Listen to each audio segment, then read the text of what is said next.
Bom, Elivaldo, a BR-135 voltou a ser pauta de discussão entre a bancada federal piauiense, com a participação também de prefeitos. É verdade, ontem foi uma reunião importantíssima, não no Ministério dos Transportes, mas no Ministério do Planejamento.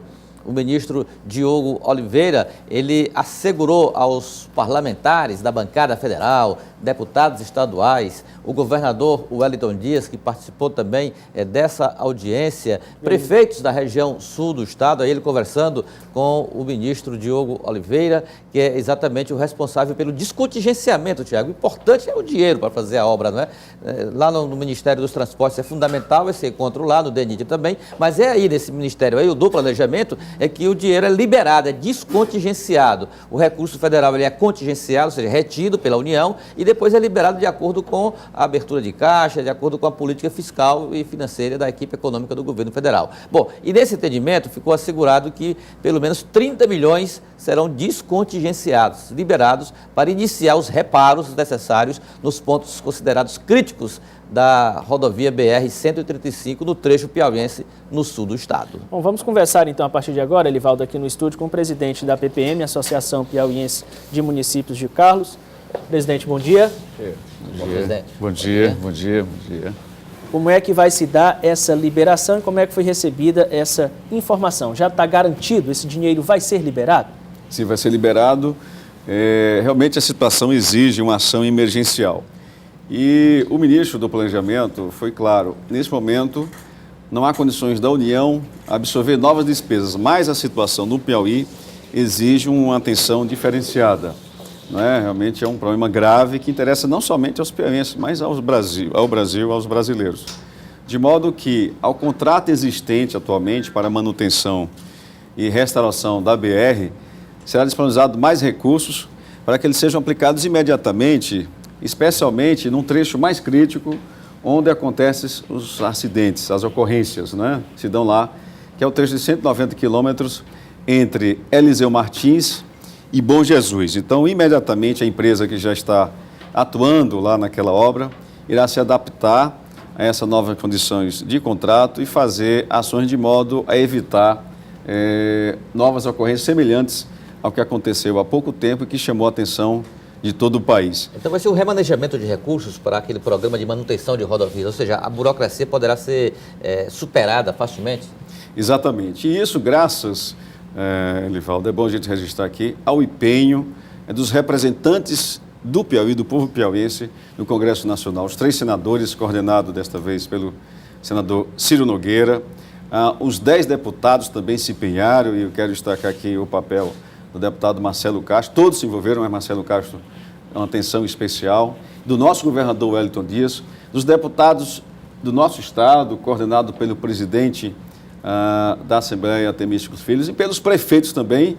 E lembro aqui que em maio deste ano, nós prefeitos reunidos em Brasília, priorizamos como pauta número 1 dos municípios piauienses também a BR-135, quando nos reunimos com a bancada, os 10 deputados federais, os 3 senadores em Brasília. Então, a gente observa que, de fato, é possível o Piauí avançar quando nós nos unimos em favor de uma causa que favorece aos piauienses, ao desenvolvimento do nosso estado. E queremos, talvez no próximo ano, nos próximos anos, mudar esse apelido daquela estrada, de BR da Morte para BR do Desenvolvimento, da integração do Piauí do Sul com o Piauí do Norte. Para que as pessoas entendam, presidente, o que vai acontecer lá? É uma duplicação, vão haver 2 pistas em sentidos contrários ou apenas o acostamento e o alargamento da pista já existente? Continuará sendo pista simples? A BR tem um padrão, as BRs têm um padrão. A pista onde os carros andam, chamada pista de rolamento, ela deve ter 3,5 metros. E o acostamento 2,5 metros. Então são 11 metros a plataforma. Aquela BR, ela não é nesse padrão. Então vai haver uma adequação a esse padrão que permite, de maneira mais segura, né, a movimentação, o tráfego dos veículos leves e pesados. Porque no momento agora, a pista tem 3 metros. Não é? E esses caminhões, lá nós temos um tráfego intenso de caminhões em razão... Se tocando praticamente. E há um desnível entre a pista de rolamento, não é, e o acostamento, que é mínimo, tem um desnível que chega a 15 centímetros. Agora, vai dar para fazer isso do trecho já total de Eliseu Martins até chegar em Bom Jesus, porque 30 milhões, o total, o recurso geral é de 350 milhões. 30 milhões é 350 milhões, Elivaldo, é o valor para a obra nos 400 quilômetros. Não é? Até chegar na divisa com a Bahia. Bahia.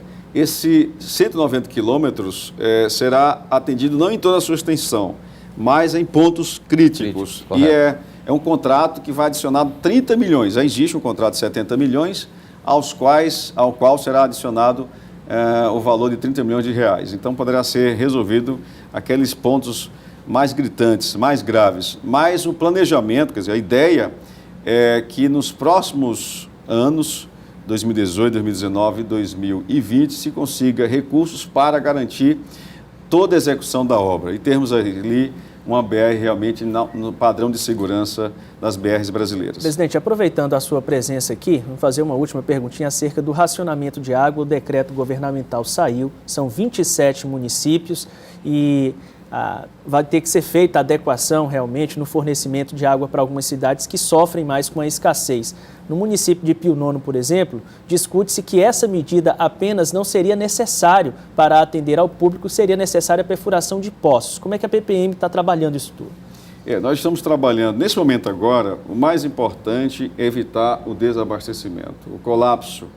Então, aquelas adutoras ali na região de Pio Nono e Fronteiras, que é a adutora de Piaus, a adutora do Garrincha, da região de São Raimundo Nonato, a adutora do Algodões, da região de Curimatá, e mais algumas cidades são abastecidas por poços artesianos e pela adutora do Estreito, realmente está no nível crítico que, se continuar nesse ritmo de consumo, não chegaremos a outubro com água suficiente para o consumo humano, para a segurança e o bem-estar dessas pessoas. Então, o Governo do Estado, Defesa Civil e a Gespisa, juntamente com as prefeituras, os prefeitos, irão fazer um racionamento, uma adequação, reduzindo o consumo por família, por domicílio, premiando aqueles que vão atender a esse requisito e sobretaxando aqueles que se excederem, né, para assim garantir que todos tenham acesso à água.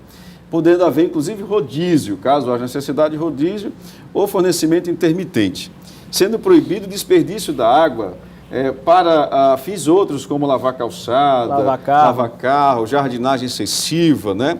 Isso é compreensível, nós percebemos que a população também entende que é uma situação que foge o controle do governo, foge o controle do Estado, é uma situação de exceção, dada a gravidade da seca ao longo de 6 anos. Mas tem medidas a médio e longo prazo. Aí é preciso haver mais investimento, que já tem sido feito ao longo dos últimos 10 anos especialmente, mas mais investimentos para fortalecermos lá, termos mais reservatórios e buscarmos poços profundos que consigam também se somar ao abastecimento de água daquelas cidades, não é?